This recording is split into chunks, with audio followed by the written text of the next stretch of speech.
And I feel like most of the evil that happens in the world, I simply am able to justify to my soul through free will, right? Which is, it gives me, okay, so when I justify through free will, it ends me, the equation ends on love, right? And not just love, but love from God. And that being the ultimate thing, right? Because for people to be able to do evil, there had to be free will, right? And for free will to be had, God must have loved us so much that is like the gift I have of creating. I want to give it to a creation that will also go on and be able to create, right? Whether good or bad, right?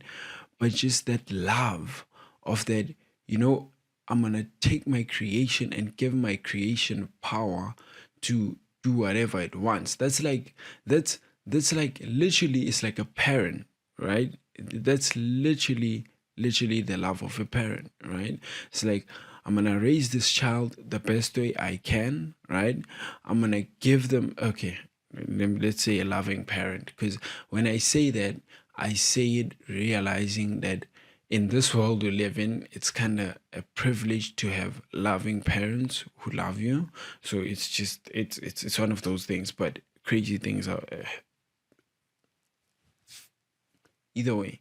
So you're gonna take this child, raise them, right? And then you're going to give them the freedom to be able to make their own decisions, and give them the chance of risking whether they end up in jail or end up in church or end up in court or end up at a bank or end up wherever, right? So you just, it's the love, the love of, I want to see you do what you want to do, right? And the most beautiful thing about that, right, is that understanding the love of God, the way we can kind of like quote unquote pay him back. And I say quote unquote pay him back because that's impossible, right? It's literally impossible. But like basically how we can like contribute back, right? That's a better way of saying it. How we can contribute back to his kingdom is by choosing him. So God is like, okay, here's a free will, you can choose. What do you choose? And to a person or a being rather who gives you the will to choose what you want to do, where you want to go, how you want to live, and you choose to choose this being who gave you your free will, I feel like that's just blessings on blessings if we think about it. Because here's the thing, right? If you love someone, right? Let's say you have a girl. I'm just gonna make the girl guy example because most of the audience are gents. I assume. I haven't checked the stats in a minute. Let me actually check the stats. But either way, we'll check the stats right now. But what I'm saying is, if you have a girl, right, and you're like, okay, you choose obviously who you wanna be with, me or someone else. The moment that person chooses you, your appreciation for them is more. And that's logic to because God, like we owe God to choose him. That's the crazy part. But in his eyes, we don't owe him. That's why he's given us the free will. But now it's you as a being, as an individual, realizing that, yo, man, I owe this to God. This whole life, I owe it to God. Like this is all him. This is all you, bro. This, hold on.